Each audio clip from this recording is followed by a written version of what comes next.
Boa tarde a todos. Agradecer pelo convite, né?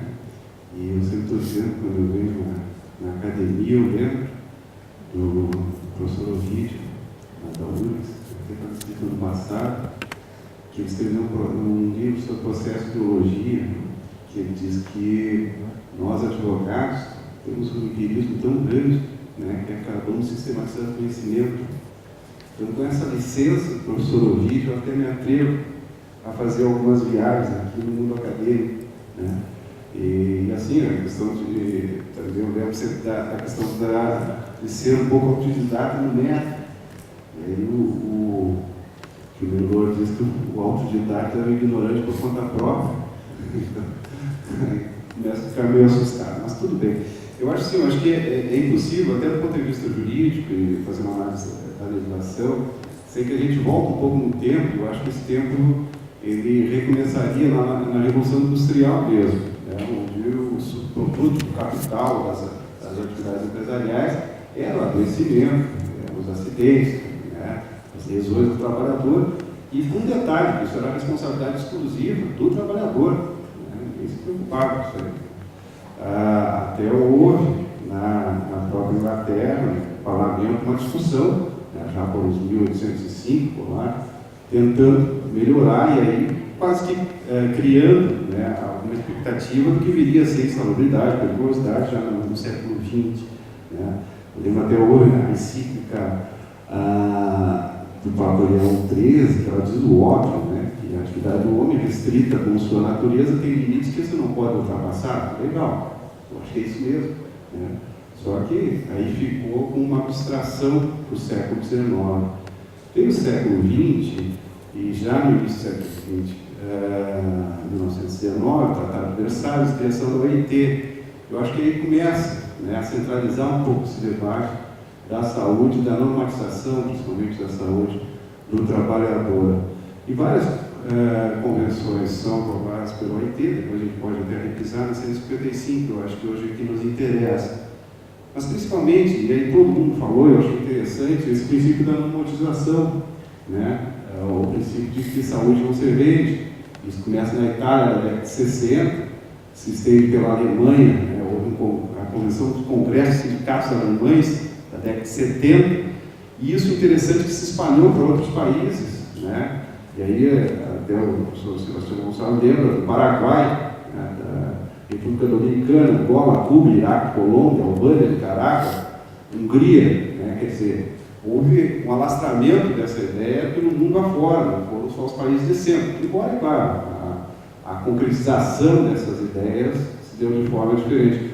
No Brasil, né, não foi diferente, onde já vigorava o tal princípio da proteção, que veio já na década de 80, né, e principalmente com a Constituição de 88, né, com alguns princípios constitucionais, a exemplo da dignidade da pessoa humana, do valor social do trabalho, da proteção, né, quanto ao meio ambiente hostil do trabalho, e a saúde, então, como direito de todos e dever do Estado. Né. Nesse sentido também, e aí eu faço um contorno da minha fala, acho que um redirecionamento da minha fala, para pegar um segmento que hoje de manhã até eu provocava os debatedores, né, os painelistas, a respeito dessa falsa dicotomia que existe entre servidor público e trabalhador. Né? A Constituição de 88 ela faz uma remissão clara, onde ela regula os servidores públicos, ao artigo 7º da mesma Constituição Federal, onde trabalha com princípios dos trabalhadores em geral. Então, a própria Constituição ela faz, né, essa amarra entre o servidor público e os trabalhadores em geral, afinal de contas, todos são trabalhadores. E essa ideia eu acho que tem que ser trabalhada, e essa ideia que eu me proponho a trabalhar para chegar na ON, na orientação normativa da SRH do Ministério do Planejamento, número 2, né, que hoje nos causa uma série de problemas. Bom, mas eu sempre até brinco do companheiro Sarney, em 89, né, ele nos brindou já o decreto 97.458, isso em 89, né, ou seja, um ano depois da Constituição, dizendo a caracterização e classificação da insalubridade e periculosidade para servidores da administração pública federal direta autárquica nacional será feita nas condições disciplinares da legislação trabalhista. Então, quer dizer, já se dá a amarra clara que vem da Constituição, um decreto de que os mesmos critérios de aferição da insalubridade, periculosidade, radiação ionizante, etc., dos trabalhadores geral se daria no serviço público. Né? Veio o regime jurídico único, o artigo 70 da Lei nº 112 diz: na concessão dos adicionais de atividades penosas, alunos e de periculosidade serão observadas situações estabelecidas em legislação específica. Vem a Lei 8.270 para o serviço público também, né?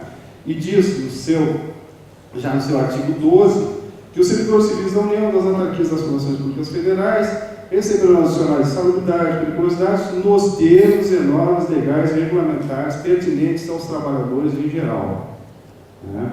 Bom, o Brasil, em 93, ele ratifica a Convenção 155 da OIT, e ela é publicada em 1994, portanto, começa a vigorar no país em 1994, fazendo parte do nosso ordenamento jurídico. Quer dizer, uma convenção internacional, ela tem o status de norma constitucional.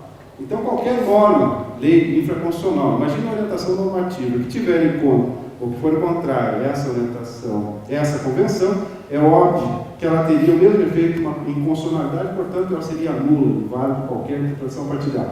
E eu vou ler algumas coisas que para nós nos interessam aqui no serviço público. Né? O artigo 3º dessa Convenção 155 da OIT diz o seguinte: para fins da presente convenção, a expressão áreas de atividade econômica abrange todas as áreas em que existem trabalhadores e empregados, inclusive a administração pública. Né?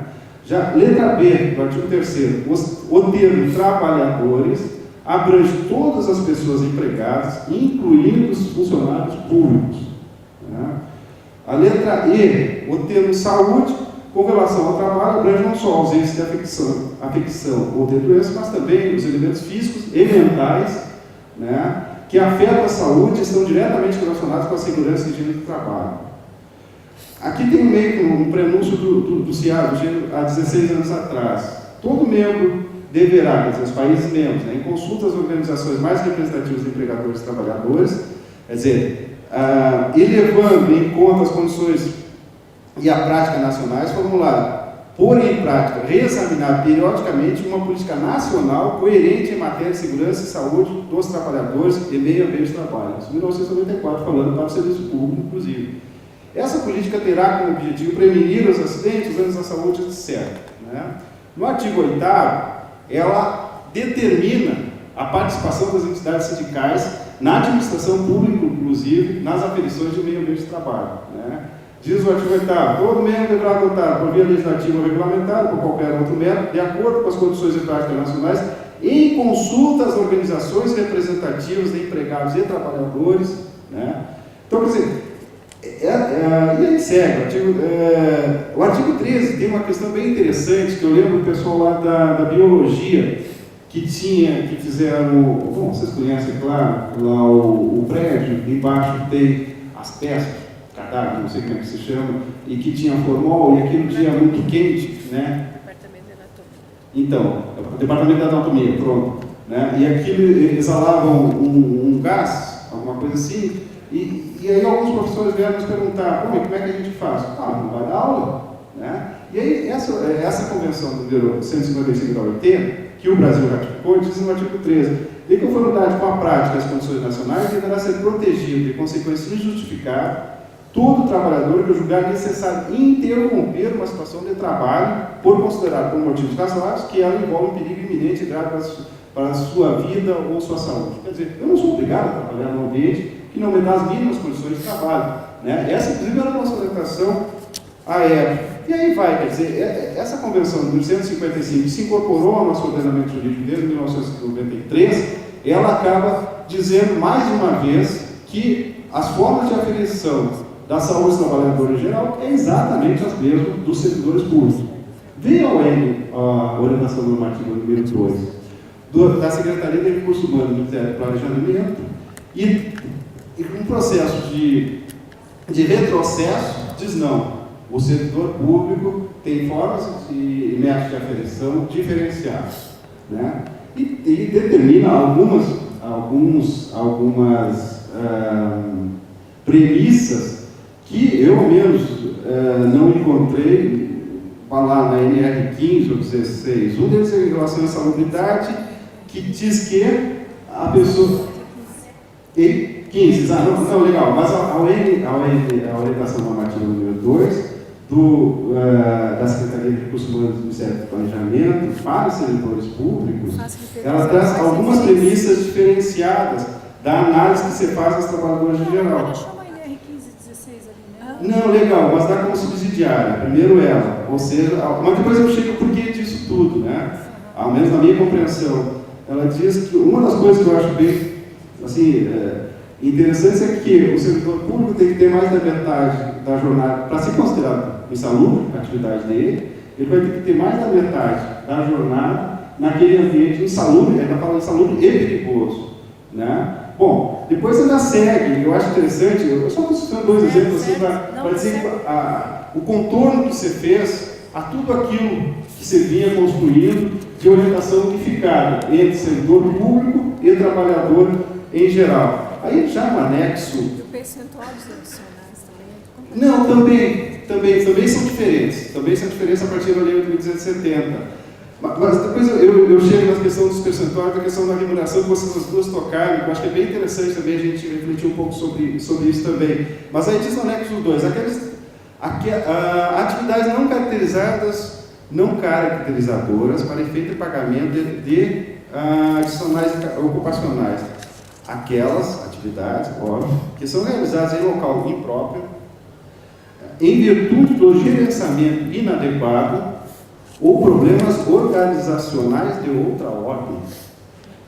Legal. Né? O chefe botou dinamite ali, a questão mais... Ele é um cara meio desvirtuado mesmo, tá bom, mas não significa que seja perigoso, de forma alguma. A OEN está dizendo, a questão normativa número 2. Então, assim, escancarado, eu acho, o retrocesso que você teve com essa orientação normativa número 2, dentro de toda aquela história, né, que a gente, desde de manhã, os professores têm contato, que a gente revisou aqui, né, de um processo que a gente quer evolutivo. Acho que a gente teve um retrocesso enorme, né, mas tudo por conta de que, a questão, é claro, de uma certa reengenharia dos vencimentos dos servidores, né. Até lá por 2004, por aí, tinha a ideia dos penduricários. Os penduricários geralmente eram percentuais em cima do básico, né? A partir de 2004, começa a ideia de eliminar a questão dos penduricários, ou seja, os percentuais em cima do básico, até porque, como não há revisão geral de vencimentos, o governo negocia com as categorias, de forma diferenciada, percentuais em cima de penduricário, não de vencimento básico. Então, o governo, como não tem nenhuma revisão geral que vai influenciar o básico, eu vou pegar todos os penduricários, ganhos judiciais que a gente teve durante todo esse tempo e vou jogar para dentro do vencimento básico. Não vai ter mais correção mesmo, eu não faço correção de revisão geral anual, legal, né? Isso que ele fez. Mas o que aconteceu? É óbvio que esses adicionais da 8.270, como ainda são adicionais, incidem sobre o vencimento básico, cresceu o olho de muita gente, 10% em cima de R$300 dava R$30. Agora, em cima de 6 mil, já são R$600. Então, peraí, onde é que está o negócio que pode explodir a qualquer hora que eu quero sentar perto dele. Né? Então, começou, sim, esse debate pela composição salarial dos adicionais, periculosidade e insalubridade. E, principalmente, e aí a gente retorna àquele princípio da não monetização da saúde do trabalhador, que é a questão da aposentadoria especial. Que eu acho que aí, sim, eu acho que está o núcleo do debate, quem sabe, que é a oportunizar uma compensação, né, pela minha aposentadoria mais precoce, com o sentido, de novo, de compensar o desgaste que tive durante o tempo de trabalho. Eu acho que essa ideia é excelente. Bom, no serviço público, desde 1990, veio o regime jurídico único, lei 8.112, diz: o servidor público terá a sua aposentadoria especial, vírgula, na forma da lei. Essa lei jamais veio, né? Eis que o Supremo Tribunal Federal, já no avanço em relação à lei de greve, nos tais mandados de injunção, ou seja, quando o legislador for omisso e não regulamentar o direito fundamental, eu, judiciário, normatizo esse direito. Quando começou a pipocar a greve no serviço público, Como não havia condições, né, dentro da conjuntura do Congresso, etc., para fazer esse debate, o que você fez? Judicializou a questão da greve, jogou para o Supremo Tribunal Federal, que criou uma série de condições para fazer a greve, ou seja, começou a normatizar. Não é? Vários pedidos vieram daí dessa jurisprudência do Supremo Tribunal Federal para o bem e para o mal. Legal, se vocês querem normatizar, então, a aposentadoria especial do servidor, até hoje é pendente de lei. Então, vocês vão ter que fazer lei também, né, ou determinar ao Executivo que a partir de agora a legislação vai ser dada, ou pela mesma legislação do trabalhador geral, né, ou de alguma forma normatizar isso.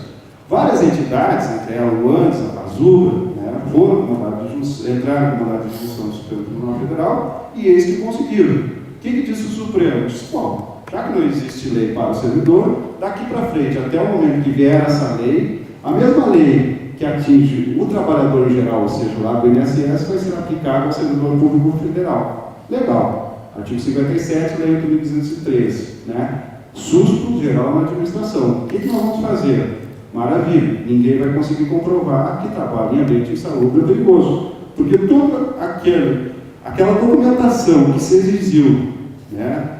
Principalmente a partir da década de 80, se falava para a iniciativa privada, no serviço público não existe absolutamente nada disso. Né? Principalmente laudos ambientais periódicos dentro da administração pública. O que é isso? Então vamos fazer o seguinte, vamos exigir exatamente isso que não tem. Por quê? Porque eles não vão comprovar, logo ninguém vai se aposentar. Legal. ON2, ON10, Instrução Normativa número 1 do Ministério da Previdência. Maravilha, fechou a porta. Então é isso, a discussão que se dá em relação hoje à saúde do servidor público passa a ter uma discussão de financiamento do Estado, né, e todo o impacto que a consideração de critérios mínimos e básicos para a saúde do trabalhador, do servidor público, vai implicar no caixa. Por isso que de manhã eu perguntava, e assim eu faço até um certo um pedido, né, mais incisivo, a que vocês da área de saúde, insiram o servidor público no discurso, no debate, na teorização do trabalhador geral. Não, a gente não entra nessa lógica, né, que é a lógica da dicotomia. Eu acho que não, porque, na verdade, o meu empregador, o Estado, ele normatiza as minhas condições de trabalho. E aí a coisa começa a ficar um pouco pior, porque a lógica pode ser de mero financiamento de caixa, né, do governante do dia, dentro das políticas que ele imagina ser as melhores para o país, etc., e não da saúde efetiva do trabalhador. Eu acho que a doutora Bia, ela concluiu que eu acho que é bem isso, quer dizer, não é a norma que faz a realidade, né? Eu acho que até como advogado eu posso confirmar isso, é a realidade que deve, né, quem sabe, ser normatizada. E nessa questão da saúde, a ON2 ela é visível, porque ela sempre diz uma coisa que eu, às vezes, estou brincando, é um humor meio negro, quem sabe, de que os bichinhos no serviço público, ou seja, os vírus, as bactérias, até tem um dispositivo nesse sentido, eles estão proibidos de atuar na administração pública, né? Serem livres, etc., eles estão completamente proibidos sob pena de alguma coisa. E assim, nós chegamos nesse absurdo, quer dizer, da norma criar a realidade, né? Então, eu acho que aqui, eu encerro dizendo para vocês que assim, umas 4 coisas que eu acho que tem que ser objeto da nossa reflexão, que é essa retomada ou a superação da dicotomia trabalhador em geral, servidor público. Eu acho que nós temos que, né, unificar a nossa compreensão em torno de um e do outro, eu acho que o problema é o mesmo, né? A participação das entidades hoje nesse processo de debate e também no processo mais de dinâmica mesmo das aferições, né, da saúde do trabalhador. Eu não imagino que você faça um CIAS, né, esse subsistema como é que é, integrado de atendimento à saúde do servidor público, sem antes ter um mapeamento do ambiente de trabalho desse servidor. Então, eu acho que o laudo ele antecede. E só revelando para vocês o seguinte, a Universidade Federal do Paraná tem sim laudo de ambiente, né, desde 1992, assinado pela Delegacia Regional do Trabalho. Portanto, ele é recepcionado na orientação normativa número 10 e a orientação normativa número 2, e que tem que ser, doutor Rafael, eu acho que tem que ser potencializado esse laudo, porque, como diz a orientação normativa número 10 da SRH, basta re-ratificar o laudo que já foi feito em 92, ou seja, ratifica o que ainda continua e reforma, retifica aquilo que se modificou. Legal, não tinha aquele prédio onde tem, né? Só isso, mas a base está pronta, existe na Universidade Federal do Paraná, laudos ambientais. E aí, a partir daí, eu acho que a técnica é a seguinte, são as portarias de localização dos servidores, quer dizer, se o laboratório X tem insalubridade e eu vou fora da portaria, estou lotado no laboratório X, legal, então eu tenho insalubridade. Eu acho que é meio por aí, eu não quero simplificar demais o debate, mas eu acho que esse laudo tem que ser retomado dentro da Universidade Federal do Paraná. Então, a participação das entidades, a retomada desse laudo que está pronto aqui na Universidade Federal do Paraná, né?